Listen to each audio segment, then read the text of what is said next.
예, 안녕하세요. 윤정두입니다. 예, 지난주에 이어서 오늘도 역시 입술 다 터진 상태에서 나왔습니다. 그만큼 이제 시장도 어렵고요. 여러분들도 굉장히 힘드신 그런 상황일 텐데, 오늘은 국내 증시가 왜 가야만 하는지 이런 부분들 좀 더 강조를 해드리고 싶습니다만, 아직까지 침체돼 있는 분들이 많이 있기 때문에 너무 강하게는 말씀을 못 드릴 것 같습니다. 다만 이제 그 앞타임에 한 20분에서 30분 정도는 일단 국내 증시라든가 글로벌 증시에서의 흐름, 과연 앞으로 어떻게 전개될 가능성이 높은지 그 부분 말씀드리겠고요. 그리고 이제 뒷부분에는 종목을 좀 많이 말씀을 드릴 거예요. 그래서 주도주란 무엇인가? 주도주는 어떻게 움직이는 게 그게 주도주인가? 그리고 그것을 이제 설정을 하신 이후에 그렇다면 어떤 종목이 주도주가 될 수 있느냐면은 아무래도 이제 세력들이 붙어야 되겠죠. 세력이라는 것은 소형주의 개인들도 있겠지만은요, 대형주의 기관과 외국인도 역시 세력입니다. 그래서 세력들이 주가가 올라갈 때, 혹은 또 매집했을 때, 하락할 때, 이럴 때 어떻게 흔들고 어떻게 올려놓는지 이런 부분들을 자세히 설명을 드려보도록 하겠습니다. 먼저 이제 칠판 쪽에 설명을 드리면서 설명을 드릴까 하는데요. 칠판 쪽에서부터 한번 놓고 보도록 하겠습니다. 예, 일단 지금 채팅방에도 많이 들어와 계시는데요. 국내 증시뿐만 아니라 글로벌 증시가 굉장히 어렵다. 그런 이유들을 좀 적어 놓으셔야 될 것 같습니다. 가장 중요하게 지금 놓고 보시는 부분이, 저도 적어왔어요. 하도 이거 정신없고 해서 빨리빨리 진행해야 되니까, 써보죠, 한번. 원자재죠. 원자재 가격의 상승. 근데 원자재 가격은 유가 부분이 되겠습니다. 그리고 두 번째로는 이에 따른 이제 어떤 문제가 있을까요? 환율 부분이죠. 그리고 세 번째는 물가 불안입니다. 물가 불안. 이거 쭉 적어드리고 나서 또 설명을 드릴 텐데, 물가 불안 부분. 네 번째, 금리. 그죠? 금리 얘기 지금 굉장히 많습니다. 다섯 번째, 다우지수 하락 부분. 그리고 여섯 번째, 중국이 바닥을 못 찍었다. 중국 증시. 이 중에서 오늘 기준에서는 이 악재 요인들을 반대로 좀 해석을 해드리도록 하겠고요. 중국 쪽 같은 경우에는 미리 말씀을 드리지만은 전혀 우려하실 필요가 없습니다. 창피하게 어떻게 브릭스 시장, 그죠? 후진국 시장의 증시에 우리나라가 연동이 된다. 이런 생각은 가지실 필요가 없다는 거예요. 그리고 다우지수도 간단하게 언급은 드리겠습니다만, 지금 중요하게 놓고 보셔야 될 부분, 맨 위에서부터 악재 요인 한번 살펴보게 되면요. 원자재 가격의 유가 부분은 지금 131불로 내려와 있어서의 문제 부분이 아니고요. 이것이 올라간 기준이 뭡니까? 가장 큰 기준 먼저 생각을 하셔야 돼요. 무조건 올라갔다 부분이 아니라 원자재 가격의 기준을 잡으셔야 되는데, 가장 중요한 부분은 이것이라고 생각을 하고 있습니다. 일단은 유가가 2002년 이후에 15불에서부터 쭉 올라왔죠. 쭉 올라오면서 어디까지 갑니까? 2006년도 7월 달에 77불까지 찍습니다. 77불 찍은 이후에 조정을 받는데 얼마까지 조정을 받냐면 50불 수준까지. 근데 올라갔을 때의 이유는 간단합니다. 올라갔을 때 이유는 경기가 성장하면서의 이유도 있겠습니다만 또 다른 여러 가지 요인이 있죠. 그런 부분들 다시 말씀을 드리게 된다면, 미국의 금리 인상이 2004년 6월부터입니다. 그때부터 금리가 인상이 되고, 일본 같은 경우에는 제로 금리에서 멈춰져 있고, 그러다 보니까 엔캐리 트레이드 자금의 증가 부분들, 이러한 부분들 때문에 상품 시장과 채권 시장과 이러한 곳에 이제 캐리 자금이 집중이 된 거죠. 근데 상품 시장이다라고 하면은 아무래도 금 시장에 자금이 많이 몰렸었습니다. 근데 최근 들어서, 그리고 또 2004년 이후부터 해서는 원유 시장으로 많이 몰리죠. 그것은 정책적인 부분에 많이 기여를 하고 있다. 그래서 아버지 부시 때, 또 지금 현재 부시 때 꼭 보면 이라크 전쟁 나는 건 그때 당시입니다. 원유 사업을 또 하는 가문이었고요. 공화당 자체가 공식적인 정치자금 후원을 일단 에너지 방산업체에서 좀 받는 부분이 있죠. 어찌됐건 간에 채권 시장으로 간 자금, 그리고 이제 상품 시장으로 간 자금 중에서 금 시장이 아닌 원유 시장으로 좀 들어왔다라는 부분이고요. 그리고 밀려 내려가서 40%대 조정이 나온 부분은 다른 게 아닙니다. 이 부분은 엔캐리 트레이드 자금의 축소입니다. 그러니까 미국의 금리가 동결이 되고, 그리고 또 한 가지가 있죠. 미국의 금리 동결 이외에도 여러 가지 요인이 있는데, 뭐가 될까요? 일본에서 금리를 인상을 한 부분입니다. 일본에서 금리를 인상을 하게 되면서 경기가 좋아지니까 두 차례의 금리 인상, 제로금리에서부터 0.5% 수준까지 금리를 인상하게 되면서, 그렇게 되면서 이제 유동자금이 빠져나간 부분입니다. 그 이후에 이제 쭉 올라가서 지금의 위치에 놓여져 있는데, 지금은 왜 올라가느냐? 그 부분부터 놓고 보셔야 돼요. 원자재 가격의 상승과 원유의 상승 이러한 부분은 가장 단순하게 놓고 보실 수 있는 부분. 여러 가지 내용이 있지만 딱 한 가지입니다. 달러와의 약세가 되겠죠. 달러와의 약세. 달러와의 약세 부분도 두 가지로 체크를 하실 수 있습니다. 먼저 한 가지는 금리 인하 때문에 달러가 약세되는 부분. 굉장히 중요한 부분입니다. 근데 지금 어떻게 돼 있다고요? 금리가 동결이죠. 동결 상태에, 이번에 이제 26일 날 FOMC에서 동결에 대한 이유를 명확하게 밝힌다면은, 그렇다면은 달러와의 인덱스 부분, 강세로 전환될 수 있는 그런 요인이 든다. 두 번째로는요, 올라갔던 부분 중에서 이제 달러화 부분을 한 가지 놓고 보실 수 있고 또 한 가지 부분에 있어서는 유동자금이 이제 집중이 된 그런 흐름이 되겠는데 이 달러화 부분 플러스해서 아무래도 정점에 도달한 상태에서의 흐름 이러한 부분까지 겹쳐져 있다라는 거예요. 그래서 지금 현재 그 유가 부분은 전체 상품에 대해서 유가가 유독 강한 부분이고요. 나머지 그 곡물 가격이라든가, 물론 곡물은 최근 들어서 미국에 홍수가 났기 때문에 그러한 부분 때문에 다시 곡물 가격이 치고 올라오는 부분이 있습니다. 다만 그 이외에 금 가격도 다소 안정세를 취하고 있고 그런 기준을 놓고 봤을 때는 달러 기준 유가 부분에서 달러와의 약세 때문에 올려졌던 부분들 그러한 부분들은 일단은 좀 돌려질 가능성이 높다. 달러와의 약세 부분은 금리에 연동돼 있었던 부분이 있다. 이렇게 생각을 하시면 되겠고요. 그렇게 놓고 본다면은 이제 원자재 가격은 달러화가 기조적으로 이제 그 강세로 돌아설 수 있는 그런 가능성이 높다고 그랬죠. 그런 부분은 금리가 이제 동결되는 부분하고 또 한 가지는 뭐가 있죠? 미국의 지금 대통령 선거가 11월 달에 있는데요. 전통적으로 공화당은 약달러 기조입니다. 그리고 전통적으로 민주당은 강달러 기조예요. 벌써 그렇기 때문에 이제 그 버넌키 의장도 좀 움직인 부분이 있고요. 그리고 이에 따른 문제가 환율 쪽이나 물가 불안 쪽에 연동이 돼 있는데 앞에 그럼 답이 나왔죠. 앞에 나온 부분이 이제 환율 부분, 그러니까 달러와의 약세 부분이 되는데 이 달러와의 약세 부분이 점진적으로 개선될 수 있다. 그럼 얘 개선될 수 있고 원자재 가격 부분도 개선될 수 있고 거기에 물가 불안도 지금 물가 불안 금리 올린다는 이유 이러한 부분이 물가 불안 때문에 그런 부분인데 이 물가 불안이 원자재 가격의 상승에서부터 나온 부분이다라고 하면은 이 부분도 지금 다소 이제 해소 국면으로 진입되고 있다라는 겁니다. 그리고 금리 부분도 마찬가지예요. 제시쇼가 되는 거겠죠. 유럽 쪽에서는 물론 이제 원자재 가격의 상승 물가 불안 때문에 금리 인하가 아니라 금리 인상 부분을 언급을 일부 한 적이 있습니다. 최근 들어서죠. 그리고 또 한 가지는 잠시만요. 지금 전화번호가 나가고 있는데요. 02-6676-0100번. 02-6676-0100번 이쪽으로 전화하시면은 채팅창에 참여하실 수 있는 방법 자세히 알려드립니다. 일단 그 채팅창에 참여하시면은 종목 상담이나 이런 부분들 뒷부분에 해드리기 때문에 그리고 더 중요한 거는요. 1시간 지나고 11시부터 해서 지난주에도 무료 방송을 진행을 했죠. 지난주 같은 경우에 새벽 3시까지 진행을 해드렸습니다. 그래서 오늘 다 말씀 못 드리는 시황이나 그리고 종목에 대해서 언급을 해드릴 테니까 일단 02-6676-0100번으로 전화하셔서 라이브 방송, 3시까지 하는 라이브 방송 어떻게 참여하는지 그 부분 꼭 물어보시고 지금 접속을 해주시기 바랍니다. 추가적으로 이제 말씀을 드리게 되면 금리 부분은 그래서 이제 유럽 쪽에서 언급은 했지만 이번에 이제 언급한 부분이에요. 도저히 못 견디니까 어떤 부분 물가 불안 요인 때문에 근데 실질적으로는 그 이전에 유럽 쪽도 금리를 인하할 가능성이 있다는 부분에 언급이 됐죠. 미국 금리와 너무 차이가 나기 때문에. 미국 쪽에서도 이번에 금리 인상 여부 언급이 됐는데 그럼 한 가지만 놓고 생각해 보십시오. 버냉키 의장이 금리 인하 발언에 대해서 좀 했습니다. 그리고 강달러 기조에 대한 부분도 일부 한 부분이 있어요. 그래서 금리가 인상이죠. 죄송합니다. 인상되느냐 마느냐 얘기가 있는데 제가 볼 때는 인상될 가능성은 올해 내에 희박하다. 다른 이유보다도 단순하게 보세요. 지난달까지 해서 미국 쪽에 금리 인하했던 부분이 다시 인상으로 돌아선다? 물가 불안 때문이다? 바보입니까? 버냉키 의장이 바보고 그 주변에 있는 미국의 경제학자들이 바보고 다 바보는 아니라는 거예요.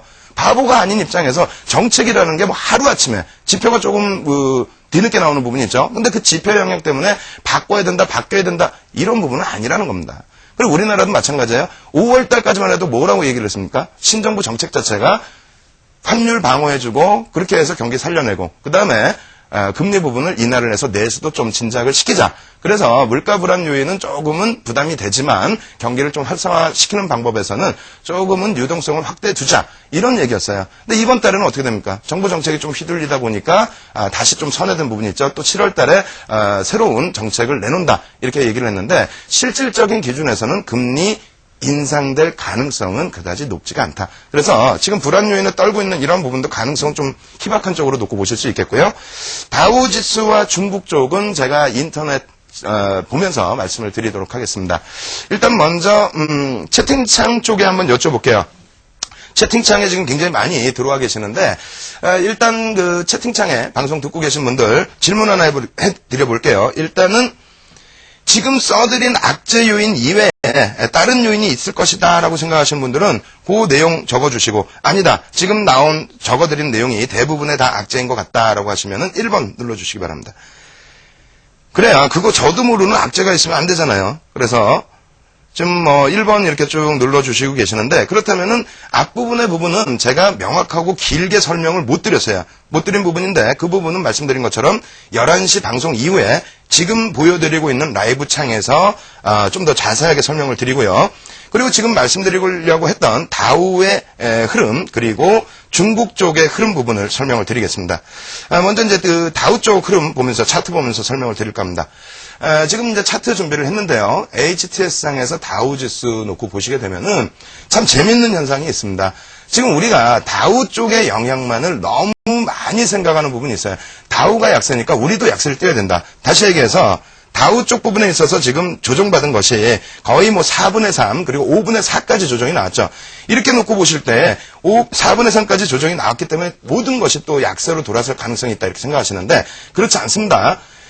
우리나라 증시 23일날 같은 경우에 다우가 100포인트대 하락을 했을 때 어떻게 됐죠? 유럽과 아시아와 그리고 우리나라 증시 전체적으로 반등이 나왔어요. 그리고 이제 어제 같은 경우에는 미국이 추가적인 조정을 받다 보니까 전저점을 깨니까 아무래도 국내 증시 같은 경우에도 또 아시아 그리고 여러 쪽에서 조정을 받은 그런 요인이 있습니다만 지금 어제 기준이죠. 오늘 아침 기준 그렇게 놓고 보시면 다우가 반등이 나올 때 0.28% 반등입니다. 이게 굉장히 중요해요. 4분의 3 조정 받았다는 거하고 반등은 0.28% 반등. 근데 다우는 30개 종목이에요. S&P는 500개 종목입니다. S&P 500 지수 놓고 보시게 되면요. 우리나라랑 마찬가지로 절반 수준의 조정이라는 겁니다. 그리고 어제의 반등에서 0.38, 조금 더 강세를 띈 부분. 근데 나스닥 같은 경우 한번 보시죠. 나스닥 같은 경우는 지금 어떻게 되어 있습니까? 4분의 1 정도 수준의 그 조정입니다. 3분의 1 그리고 돌려준 폭 감안하면은 4분의 1. 거기에 다우가 조금만 안정세를 취해도 반등 나오는 기준은 얼마요? 1.33. 그럼 다시 다우를 놓고 보겠습니다. 여기서 굉장히 그 중요한 부분이 있는데 다우 놓고 보실 때 이것만 한번 생각해 보세요. 얼마 전에 놓고 보실 때 이렇게 조정을 크게 받을 때 뭐라고 했습니까? 서브프라임 이외의 악재는 악재도 아니다. 서브프라임이 세상에서 제일 큰 무서운 악재다 이렇게 생각하셨을 겁니다. 근데 지금 기준에서 현재 놓고 보시게 되면은 다우가 이만큼까지 밀려 있어요. 여기까지. 그렇다면은 다우가 이 정도로 밀려 있으면은 이러한 부분들이 과연 서브프라임에 준하는 그런 악재 요인이 있었느냐 부분을 한번 해석을 해보시라는 거예요. 만약에 칠판 쪽으로 다시 보도록 하겠습니다. 전체적으로 놓고 보실 때 지금 죽겠어요. 제가 입술 터지고 여러 가지 이런 그 문제가 있는 부분들은 다른 게 아닙니다. 다른 게 아니고요. 여러분들께서 똑같은 내용이지만은 이거 다 알고 있어요. 누구나 모르는 사람이 없어요. 근데 똑같은 내용이지만은 장이 흔들리고 수요일 같은 경우 올라갈 때는 와 이거 조금 디커플링 나오나 했다가 목요일 같은 경우에 급락이 나오면은 막 어쩌야 할지를 모르고 오늘 같은 경우에도 조정이 나오니까 어떻게 할지는 모르시는데 일단 좀 더 차분하게 생각하시라는 거예요. 일단 미국 내에서만도 S&P 500 지수 절반 조정이죠. 맞죠? 그리고 나스닥 같은 경우에 3분의 1 수준 조정해서 돌려놔서 거의 4분의 1 수준 정도밖에 되지 않습니다. 다우만 바보처럼 유독 4분의 3 이상을 끌고 내려갔다는 거예요. 근데 4분의 3에서 무슨 3중 바닥을 찍느니 어쩌느니 좋아요. 찍어도 좋고 깨져도 좋고 다 좋습니다. 근데 문제는 지난번에 1월달과 3월달 저점을 형성했을 때만큼의 서브프라임 강도의 악재가 나와 있냐라는 겁니다. 다시 칠판 놓고 보시게 되면요. 원자재 가격의 문제라면은 이러한 문제라면은 어떻게 됩니까? 니케이도 지금 깨져 있어야 돼요. 니케이 거의 조정 자체가 없습니다. 니케이도 깨져 있어야 되고 나스닥도 깨져 있어야 되고 마찬가지죠. 환율의 문제다. 그럼 다우만 문제인 것이 지금 다른 쪽에서는 문제 없다라는 겁니다. 거기에 물가 불안, 금리 전체적으로 마찬가지입니다. 지금 현재 구간은 우리가 악재 요인을 너무 확대하고 있다. 그래서 수급 부분은 다음 주에 말씀을 드리겠습니다만 만약에 이러한 악재 요인이 다우처럼 4분의 3 이상의 조정을 또 서브프라임 문제가 부각됐을 때 1, 4분기에 조정을 줬던 그러한 정도의 수준의 조정이 나와야 되는 그런 상황이라고 한다면 다른 거 필요 없습니다. 기관은 매도를 하더라도 대기자금이 돼요. 판매가 안 나오는 이상은 대기자금이 됩니다. 근데 외국인들 입장에서는 공격적으로 매도를 하겠죠. 지금 10거래일 동안에 매도가 나오긴 했습니다만 1, 4분기 1월 달에 얼마씩 매도했습니까? 하루에 1조씩이에요. 하루에 1조, 그 다음날 6천억, 그 다음날 또 1조, 그 다음날 또 4천억. 그렇게 해서 1월 달에만 8조 5천억을 팔았습니다. 팔지 말라고 말려도 팔고 있습니다. 근데 지금 기준은 어떻게 되어 있습니까? 외국인들은 안 판다는 거예요. 안 팔기 때문에 그런 기준점에서 지금 매도하는 강도에 대해서 크게 우려하지 마시고요. 그리고 지금 매도하는 강도 대비해서는 악재 요인이 너무 단순하다. 또 해소돼가고 있는 악재 요인의 정점에 다다랐다. 꼭 인식을 하세요. 지금 더 자세히는 설명 못 드리고요. 11시 이후에 라이브 방송에서 무료 방송에서 다시 설명을 드리겠습니다. 그리고 HTS상의 차트 한번 다시 보여드릴 텐데 전체적인 수급 부분을 보여드리도록 하겠습니다. 일단 국내 증시에서의 수급 한번 놓고 보시게 되면은 다음 주에 자세히 말씀드릴 그런 수급 내용이 되겠어요. 다음 주에 외국인과 기관들의 수급 보여드릴 텐데 죄송스럽게도 이게 글씨가 너무 작으니까 여러분들 시청하시는 분들은 글씨가 잘 안 보이실 거예요. 근데 제가 2007년도 3월 이후부터 해서 쭉 보여드리겠습니다. 그렇다면 왼쪽 이 화살표 있는 쪽이 외국인이에요. 색깔만 보세요. 색깔만. 그래서 쭉 보시면은 4월부터 해서 외국인이 좀 빨간불이 들어오는데 이것은 2년 만에 공격적인 매수세고요. 그리고 6월 달부터 한번 보시죠. 6월 달부터 보시면 내리 매도입니다. 빨간불이 별로 없어요. 금액 단위가 뭐 1조도 넘어가고요. 파란색 불, 내리 매도죠. 그만큼 시장이 만약에 더 안 좋아진다라고 한다면 1월 달 기준, 지금부터 보여드리는 게 1월입니다. 1월 달 기준 놓고 보시면 어마어마합니다. 하루에 1조, 그 다음날 7천억, 그 다음날 또 1조, 4천억, 8천억, 어마어마합니다. 근데 지금 기준은 어떻게 되어 있냐면은 전체적으로 수급 부분이 다소 진정돼 있다. 언제부터? 3월 중순 이후부터 빨간불이 조금씩 보이죠. 그 이후의 수급은 개선되는 수급이 5월, 6월 초순까지 연동이 되고 있고요. 최근 들어서의 매도인데 6월 12일 날 만기일 날 마감 동시 효과에 던진 물량 제외하고 나면은 사실상 매도 강도가 크지 않다. 이런 기준으로 놓고 보시더라도 뭐 충분하게 현재 기준에서는 너무 공포감을 갖지 말자. 그래서 이 공포감 부분은 다시 11시 이후에 말씀드리고요. 그렇다면 마지막으로 이제 중국 쪽의 얘기인데 중국은 아예 신경도 쓰지 말자라고 말씀을 드리겠습니다. 창피하잖아요. 선진국 시장 쫓아가는 것도 사실상 자존심이 좀 구겨지는데 우리나라만의 재료를 가지고 움직였으면 좋겠는데 근데 지금 현재 기준에서 중국까지 쫓아가야 된다? 창피한 얘기입니다. 그래서 카페에서 예전 자료입니다. 예전 자료인데 오늘 조금 업을 시켜놨어요. 카페에서 한번 그 자료를 보실 수 있는 공간을 보여드리도록 하겠습니다. 일단 그 카페 들어오시는 방법은 앞서 말씀드린 것처럼 026676에 0100번을 활용하시면 되겠습니다. 026676에 0100번을 활용하셔서 와우넷에 있는 윤정두 카페 들어오시는 방법 물어보시면 되겠습니다. 그래서 이쪽으로 이제 와우 카페에 들어오시면은 밑에 왼쪽이죠. 지난주에 1000분 이상이 가입을 해주셨는데 회원 가입할 때 이제 그 정회원 이상만 이 게시판을 보실 수 있었어요. 그런데 지금은 바꿔놨습니다. 준회원. 그러니까 카페 가입하시자마자 바로 보실 수 있게 해놨는데요. 한번 그 전체적으로 자료 한번 보겠습니다. 이 자료가 이제 3월 달에 올려드린 자료예요. 3월 달 자료인데 여기서 이제 먼저 체크하셔야 될 부분 중에 하나가 앞서 다우지수의 조정 때문에 제가 좀 흥분해서 소리를 질렀죠. 이거 한번 놓고 보세요. 97년 이후에 우리나라의 기준입니다. 우리나라 기준에서 외환 위기나 그리고 롱텀 캐피탈 매니지먼트 사태, 9.11 차이나 쇼크, 버넥시 쇼크, 1차 서브프라임 그리고 2008년도에 2차 서브프라임. 2차 서브프라임은 한 26% 빠졌습니다. 근데 여기서 문제는 뭐냐면 아무리 큰 악재 요인이다 할지라도 외환 위기를 빼고 나면은 20% 전후 수준에서 조정해서 멈춘다는 겁니다. 근데 지금은 악재 같지도 않은 악재 요인들 가지고 왜 서브프라임보다 더 두려워하는 그런 좀 심리적으로 위축되는 생각을 하시냐는 거예요. 조금만 더 안정세를 가지고 가고 조금만 더 시장을 긍정적으로 놓고 보자라는 부분을 강조드리는 거고요.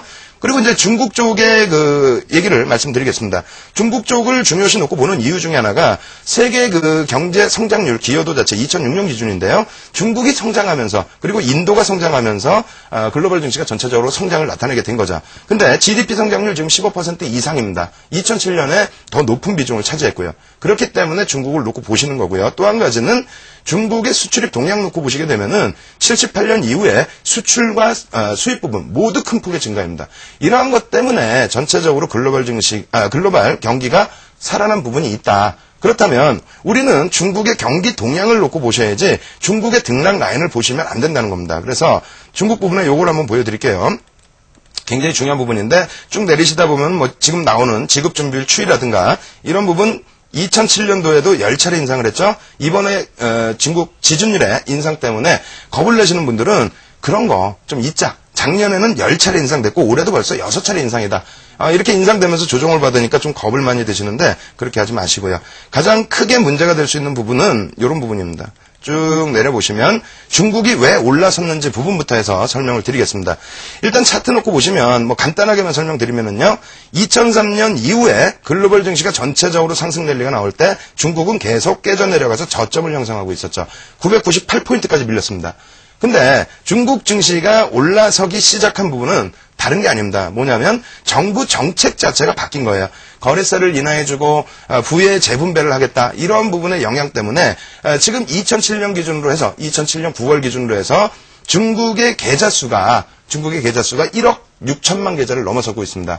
그리고 1인당 지금 그 투자하고 있는 가계 지출의 비중 중에서 36%가 주식시장으로 돈이 들어가고 있어요. 그러니까 가계 지출 중에서 36%가 중국 시장으로 주식시장으로 들어간다. 엄청난 과열이죠. 그런 과열 때문에 6,000포인트까지 올라온 겁니다.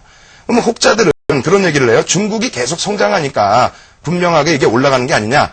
근데 성장을 하고 있을 때 말씀드린 것처럼 성장하는 그 기조들 앞에서 한 번 더 보여드릴게요. 중국의 경제 성장률 추이 자체가 두 자릿수로 올라오기 시작한 부분들, 완전하게 두 자릿수를 넘은 거는 2005년부터예요.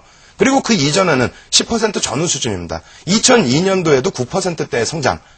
다시 중국의 차트 놓고 보시면요. 말도 안 되죠. 성장 때문이라면은 2002년 이후에 계속 상승 랠리가 나왔어야 됩니다. 지금 결론적으로 말씀드린다면은 정책 요인에 의해서 단기적인 자금 때문에 급등이 나왔다. 그리고 6,000포인트에서 3,000포인트까지 밀려 내려왔을 때의 기준은 정부 정책 자체가 바뀝니다. 어떻게 바뀌죠?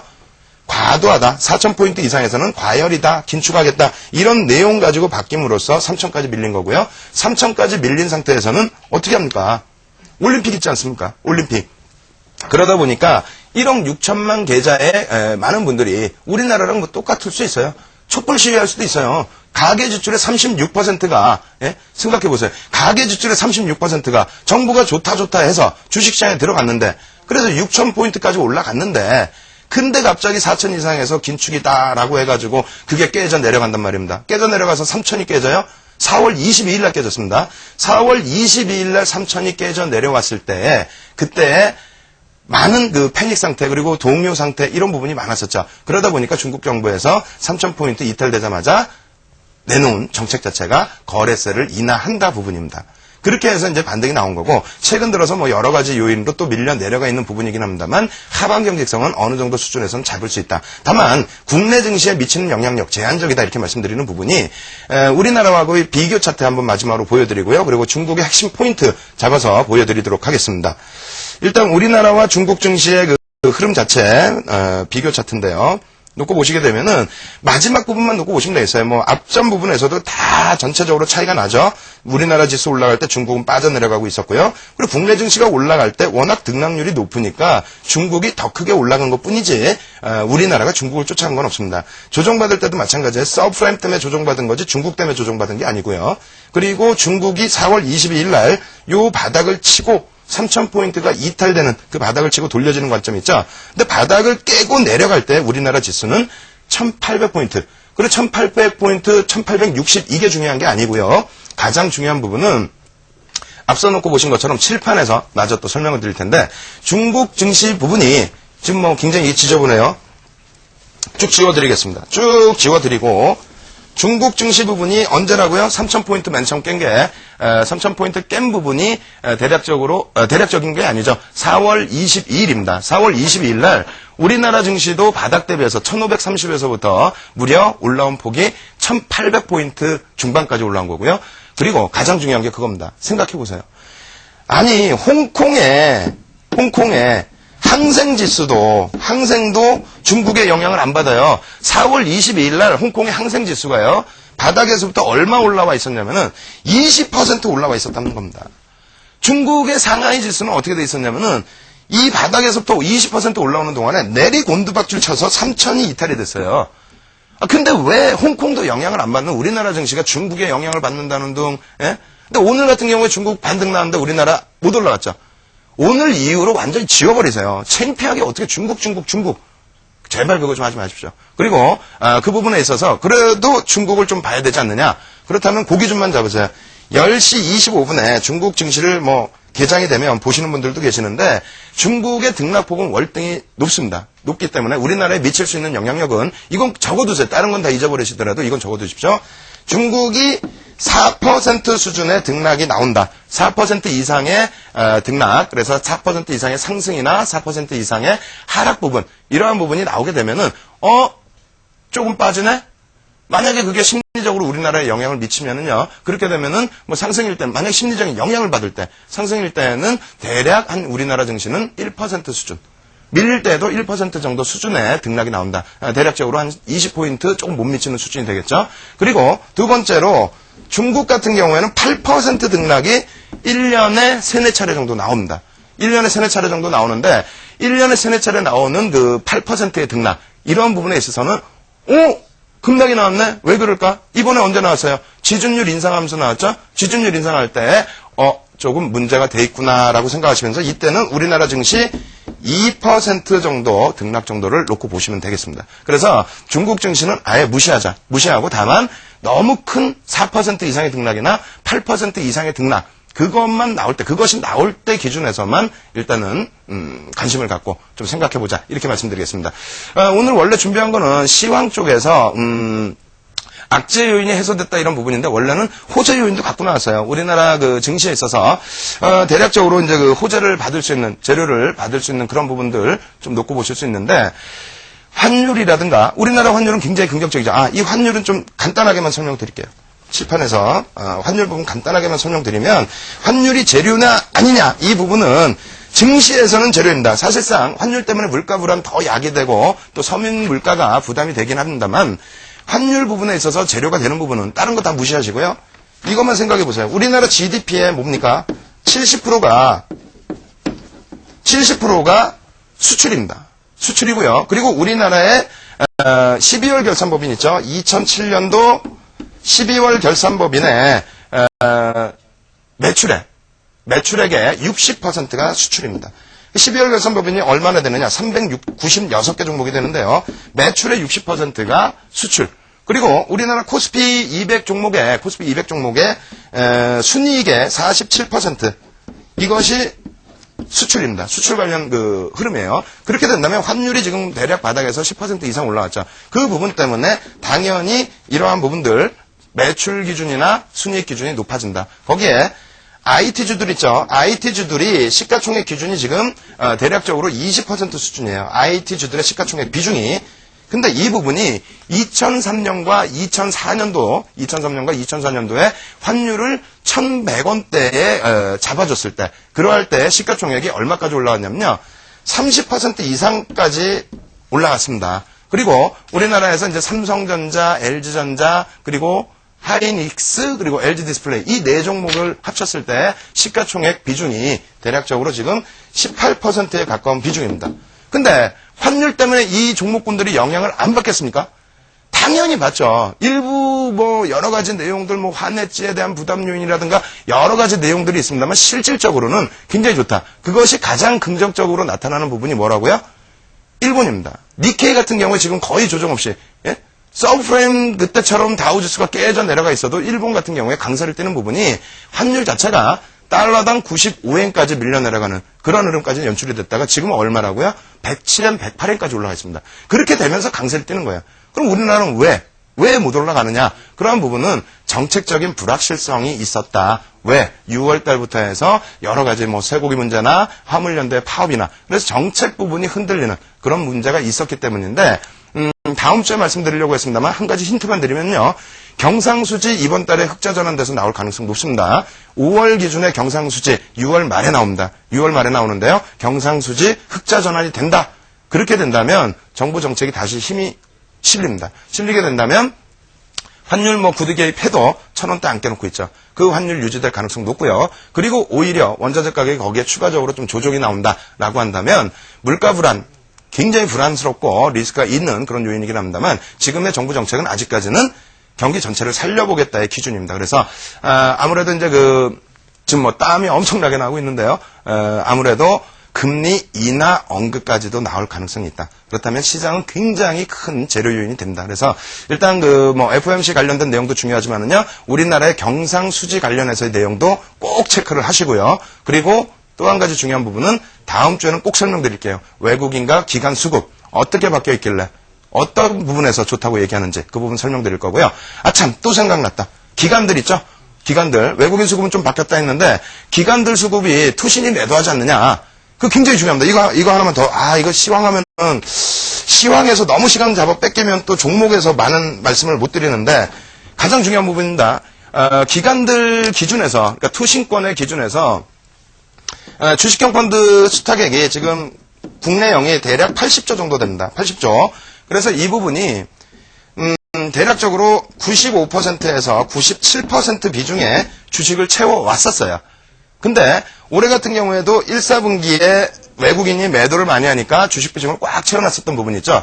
4월 중순 이후에 기간 투신권이 매도한 자금이 얼마냐면요. 4조 가까운 매도를 했습니다. 4조 가까운 매도. 죄송합니다.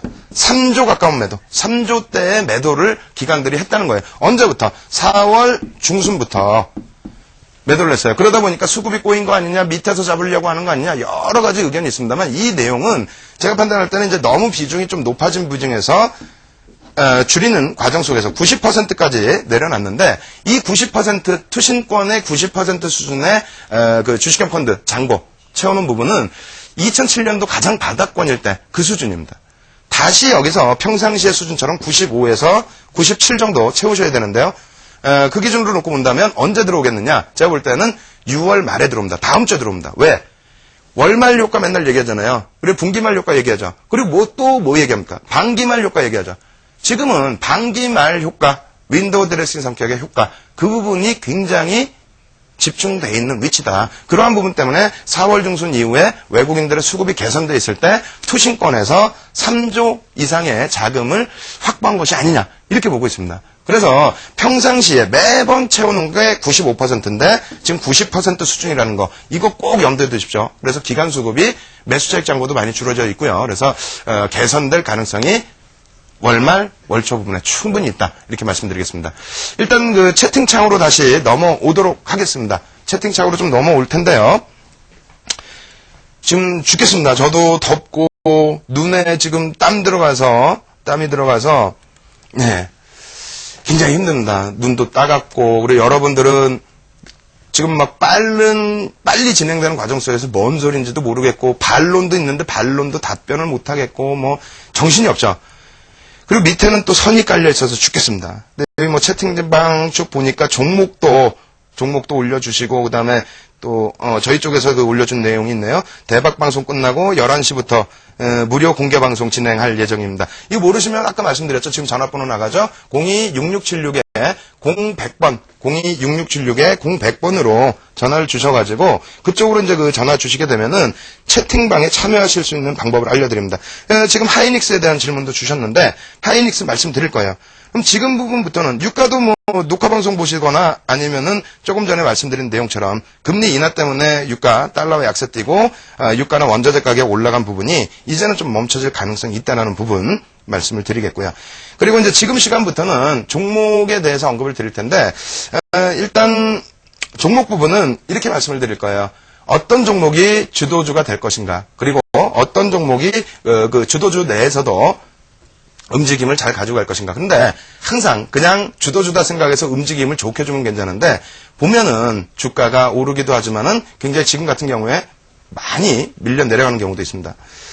일단 그래서 잠시만요. 요 칠판을 좀 지우고 칠판 쪽에서 말씀을 드리겠습니다.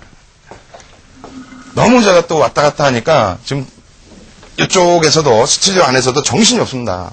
근데 오늘은 뭔가 좀 그래도 남겨드리는 그런 내용이 있어야 돼요. 제가 볼 때는 이건 뭐 어떤 패턴이나 그런 기준으로 생각하진 않아요. 적어드릴게요. 시장 주도주가 뭐냐면요. 시장 주도주다. 이거 확실히 아셔야 돼요. 시장 주도주는 시장을 이끌어갈 수 있는 그런 범위에서의 업종군, 그리고 그 업종군에서의 수익이 좀 나는 대장주라든가 옐로우칩군에서의 수익이 훨씬 날 수 있는 그런 종목군을 얘기하게 되겠죠.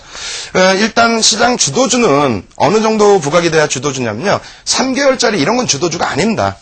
시장 주도주라는 건 무조건 9개월에서 12개월의 상승 랠리가 나옵니다. 이거 적어두시고요. 두 번째로는 시장 수익률 대비해서 1.5배에서 2.5배의 상승이 나온다. 다만 2007년도에는 뭐 대선이 있어서 그런지 몰라도 굉장히 좀 이상 급등락이 많이 나왔죠. 그러다 보니까 2007년에 대장주였던 포스코 철강이 되겠어요. 그리고 현대중공업, 조선이 되겠는데 그쪽 종목군들의 상승률이 이 2.5배를 대형주에서도 더 뛰어넘는 그런 등락이 나왔습니다. 평상시에 나오는 흐름은 1.5배에서 2.5배다. 이거 꼭 적어두세요. 지금 지우겠습니다. 적어두시고 2003년부터 해서 실질적으로 그렇게 나왔냐면 한번 찾아보시면 되는데 2003년과 2004년도에는 외국인이 끌고 땡겼습니다. 그리고 그때는 이제 환율이 1,100원대에서 방어가 됐기 때문에 수출주들의 실적이 굉장히 좋아졌었죠. 그래서 2003년도에는 자동차와 IT, 삼성전자와 현대차가 굉장한 상승 탄력을 내면서 시장 주도주로 부각이 됐고요. 시장 수익률 대비해서는 역시 1.5배에서 2배 이상의 상승률이 나왔습니다. 그리고 2005년도에도 이제 그 대세 상승장이 연동이 됐는데 그때는 이제 그 금융권들 시세가 어마어마했죠. 그 무거운 국민은행 같은 경우에도 4만 원에서부터 9만 원 수준까지 올라서는, 그래서 시장 대비해서는 대략 2배 정도의 상승이 나오는 그런 흐름이 표출이 됐습니다. 2007년도도 마찬가지고요. 그러면 이러한 시장 주도주를 잡아내는 방법, 그 방법은 뭐 한 가지뿐이 없습니다. 어떤 거냐면 지금 시장의 주도 세력이 사는 종목이죠. 그렇다면은 2003년부터 2004년까지는 외국인이 샀어요. 그럼 2005년부터 지금까지는 어떻게 됩니까? 외국인이 죽으라고 팝니다. 지금 외국인 판 물량만 60조 원에 가까워요. 어마어마하죠. 2005년 하반기부터 해서 물량만. 근데 그 물량을 받아낸 것은 사실상 기관입니다. 근데 원래는 딴 데로 좀 빠지면 안 되는데 하여간에 이 기관이 누가 되죠? 투신이 됩니다. 투신이 다 산 거예요. 이 투신은 어찌됐건 뭐 개인이죠. 요거는 다음 주에 수급 설명드릴 때 말씀드리겠습니다. 이 투신이 산 종목군들이 주도주가 돼서 올라가요. 2007년 같은 경우에도 현대중공업, 포스코, 외국인 매도 엄청나게 강했지만은 기관들이 끌고 올린 그 흐름이 된다라고 보시면 되겠고요. 올해에도 그렇다면 지난해 11월 고점 찍고 밀려 내려가는 구간 속에서는 주도주가 바뀌게 되는 겁니다. 그럼 11월 이후 혹은 올해 들어서 가장 많이 매집한 업종이 무엇이 있겠느냐? 업종부터 선택하셔야 되는데 가장 많이 매집한 업종은 IT입니다. 두 번째로는 자동차입니다. 이 두 가지를 놓고 보셔야 돼요. 근데 자동차는 좀 쉬워요. 완성차 업체에서 특히 이제 뭐 현대차 기준에서 좀 놓고 보시는 기준이 될 수가 있는데 이 IT 같은 경우 굉장히 어렵죠. 7개가 있습니다. 7개가. 삼성전자, LG전자, LG필립스 LCD, 하이닉스, 삼성테크인, 삼성 SDI, 삼성전기. 이 7개가 있는데 그럼 그 중에서 시세가 날 수 있는 종목과 나지 못할 종목 이렇게 놓고 보셔야 됩니다. 그럼 어떤 기준으로 놓고 보자고요? 이 기간이 투신이 또 기간이 매수한 종목 위주로 보셔야 됩니다. 근데 매수를 했을 때 여러분들이 가장 힘들어하시는 부분이 맨날 들으시는 내용이에요. 흔들기다 혹은 매도하기 위해서 주가를 잡아놓는 부분이다. 이 두 가지를 정립을 하셔야 됩니다. 첫 번째로 매집을 하는 기준에서부터 제가 또 적어왔어요. 저도 어지러우니까 적어왔습니다. 어떻게 적어왔냐면요. 이렇게 나와 있네요. 시가총액이 매집되는 종목 잡아내시는 방법이에요. 시가총액이 1조 이상짜리만 하십시오.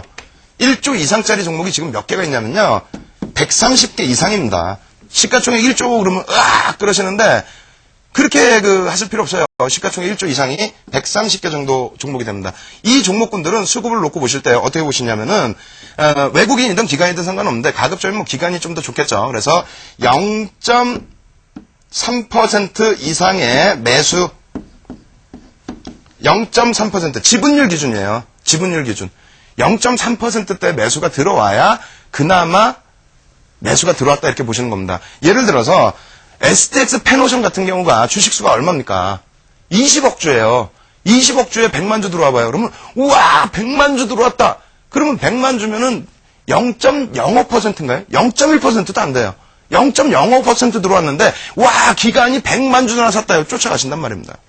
또 혹은 100만 주를 매도하면 야 이거 엄청나게 판다 해가지고 또 막 매도를 하시게 되고 그렇게 놓고 보시면 안 됩니다. 내가 가지고 있는 종목은 무조건 상장 주식수 몇 주인가를 아셔야 되고요. 시가총액이 얼마인가까지 이 두 가지는 무조건 아셔야 돼요. 그래야 외국인이 샀는지 기관이 샀는지 그게 어느 정도 산 건지 이걸 아실 수 있죠. 거기까지를 끝내놓으시면 주식수와 시가총액 기준까지 끝내놓으시면 그 다음 보시는 게 0.3% 이상 원래는 0.5% 정도 잡으셔야 되는데 뭐 조금 편하게 가시려면은 0.3% 이상의 매수가 들어와 주는 기점. 점진적으로 계속 0.3%가 들어와 준다. 굉장히 좋은 수급입니다. 만약에 0.3% 이상의 매도가 출현된다? 굉장히 안 좋죠. 이 기준은 조금 이따 제가 과거 데이터 종목별로 보여드리면서 어떻게 흘러가는지를 확인을 시켜드리겠습니다. 그리고 두 번째로는 시가총액이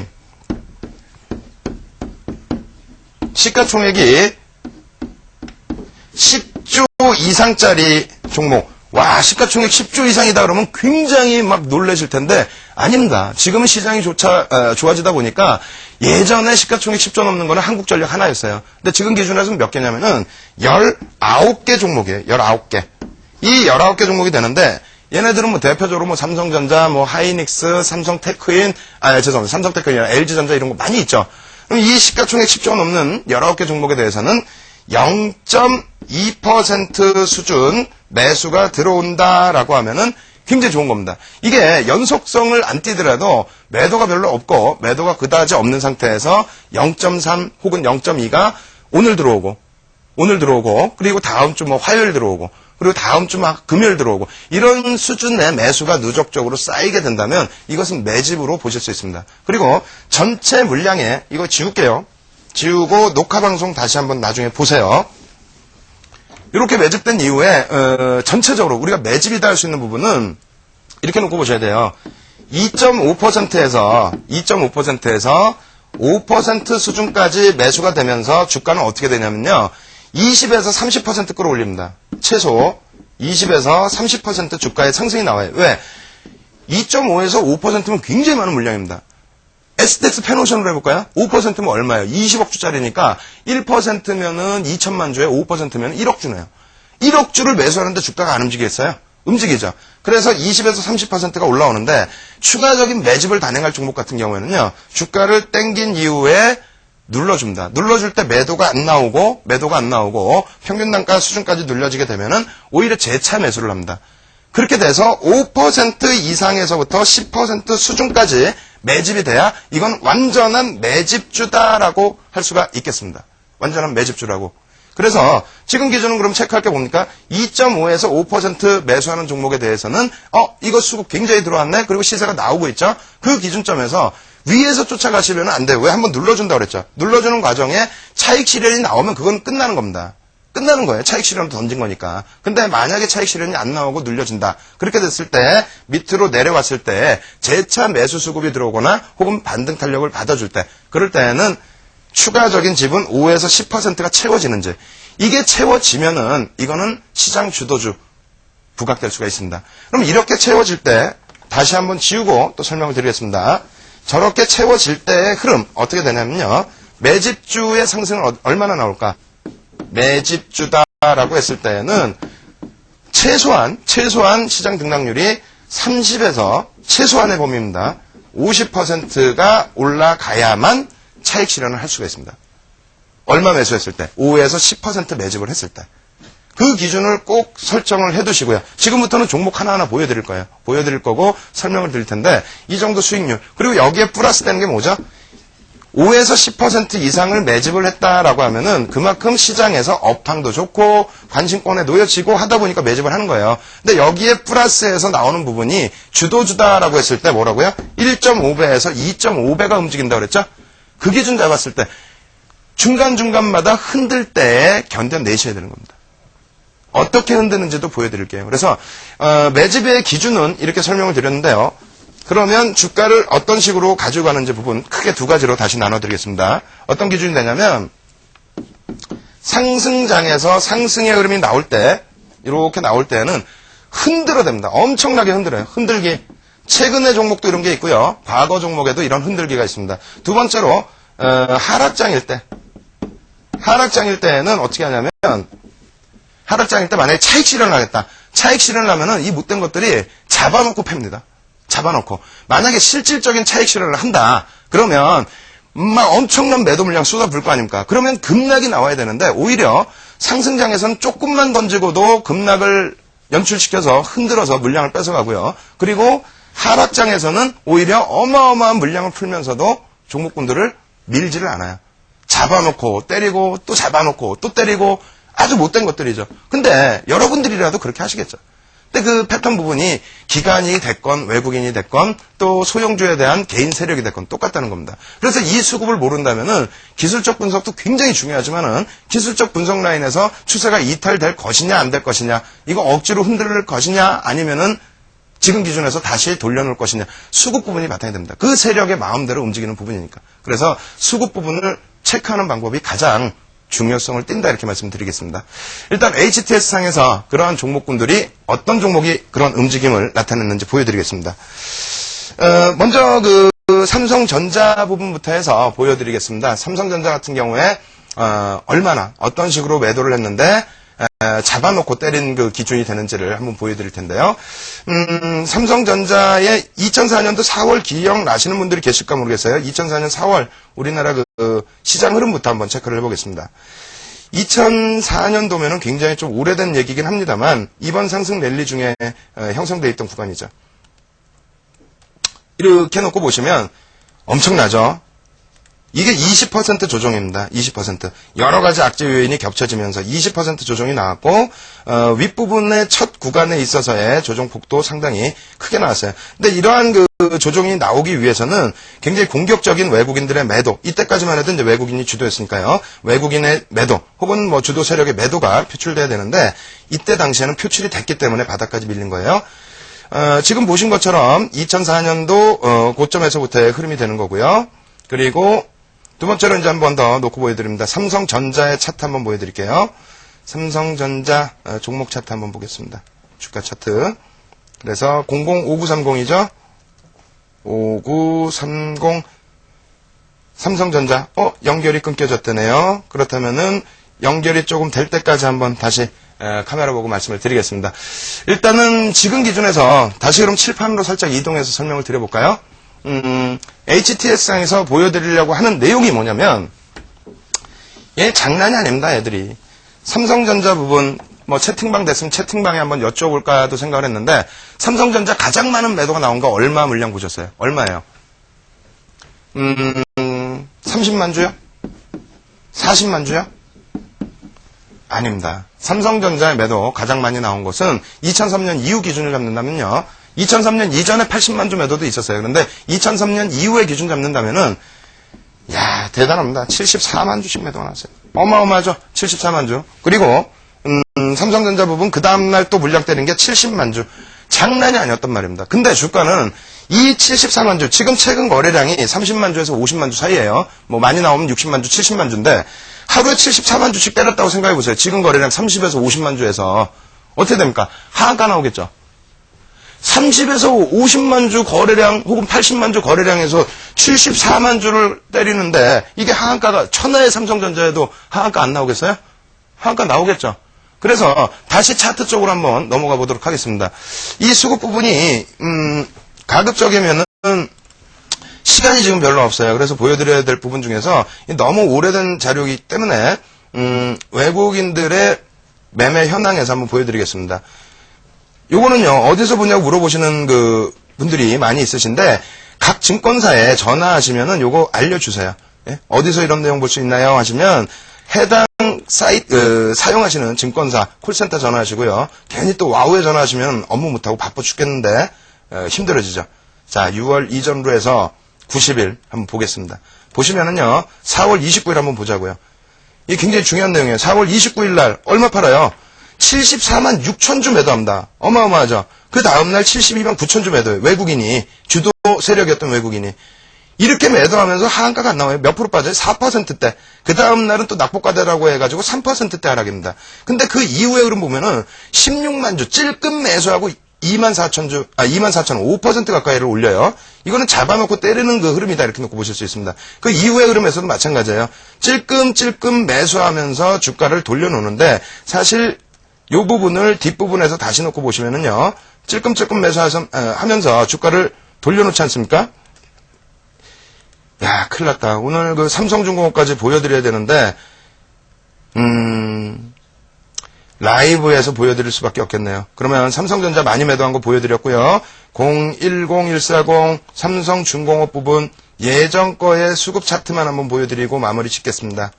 너무 아쉽네요. 너무 아쉽고 이 방송이 여기서 끝이 아닙니다. 이 내용, 이 좀 중요한 내용을 보시기 위해서는 라이브 방송 좀 이따 들어오셔야 돼요. 삼성중공업 흐름 2005년도 1월달 이후의 흐름을 좀 잡아보려고 하는데 조금 더디네요. 안 되겠습니다. 그러면 너무너무 죄송한데 꼭 이래요. 꼭 원래 이제 시황을 좀 천천히 하더라도 종목 쪽에 기법을 좀 알려드리고 싶었는데 오늘 또 실패했습니다. 어찌됐건 간에 지난주에도 어떻게 했다고요? 부산 강연에 내려가야 되는데 새벽 3시까지 라이브를 해드렸습니다. 오늘 지금 전화번호 나가고 있죠. 02-6676-0100번 02-6676-0100번 누르시면은 저희 직원들 그리고 와우넷 그 관계자들 전부 대기하고 계세요. 8분 대기하고 계십니다. 8분이 여러분들 안내를 해드릴 거예요. 라이브 방송 얼마나 어떻게 참여할 수 있는지 그리고 화면상으로 한번 그 라이브 방송 참여하실 수 있는 방법을 알려드리도록 하겠습니다. 일단 화면에 그 들어오시게 되면은요. HTS상 요 와우넷 홈페이지에서 여러분들 그 전문가 생방송이라는 페이지가 있어요. 거기 누르시고 보시면 오른쪽에 대박타임이라고 있는데 이거는 11시에 끝납니다. 끝나기 때문에 조금 있으면 11시 기준으로 해서 윤정두 대표 무료 방송 이렇게 나와 있죠. 요게 이제 방송이 들어와질 거예요. 조금 올려드릴게요. 이렇게 보시면 와우 쪽에서 전문가 생방송에서 윤정두 대표 무료 방송 여기 있습니다. 바로 지금 11시부터 1시라고 해놨는데 요거 1시까지가 아니에요. 3시까지입니다. 그리고 한 가지만 더 보여드리겠습니다. 지금 한 가지 더 보여드려야 될 부분은 일단 일요일날 토요일과 일요일날 강연회가 있습니다. 네. 이렇게 놓고 보시면은 ELW 주식 워런트 첫걸음 실전 비법 강연회 있습니다. 증권사 임직원 교육시키는 강사 우리나라에서 한 명이라고 말씀드렸죠. 뭐 대우증권뿐만 아니라 여러 증권사에서 강연회를 진행을 하고 있습니다. 목요일 날도 또 ELW 강의를 하고 왔는데 많은 분들이 관심은 있으신데 저는 모르세요. 그래서 이번에는 앞타임에는 1시간 동안에는 기초 설명드리고요. 그리고 2시간 동안에는 이론 그리고 1시간 동안에는 시황과 그리고 종목 설정해드리고요. 그리고 특급호텔에서 합니다. 식사 뷔페로 준비를 했습니다. 식사하시면서 또 1대1로 상담도 하실 수 있으니까 많이 참여하시는데요. 전화번호는 0676-0100번 누르시면은 선착순 50분인데 벌써 44분이 벌써 신청을 하셨어요. 이렇게 이제 그 홍보를 안 했는데도. 여러분들이 지금 7분 정도까지만 지금 신청이 되시니까 그 부분 꼭 참조하시고요. 그리고 내일은 무료 강연회가 있죠. 내일 정경련에서 또 뵙도록 하겠습니다. 오늘도 조금 어수선하게 진행된 부분 너무 죄송스럽고요. 재밌게 하려고 했는데 재미도 없었고. 그래서 다음 주에는 좀 많이 웃을 수 있는 그런 방송이 되었으면 좋겠습니다. 예, 오늘 감사합니다.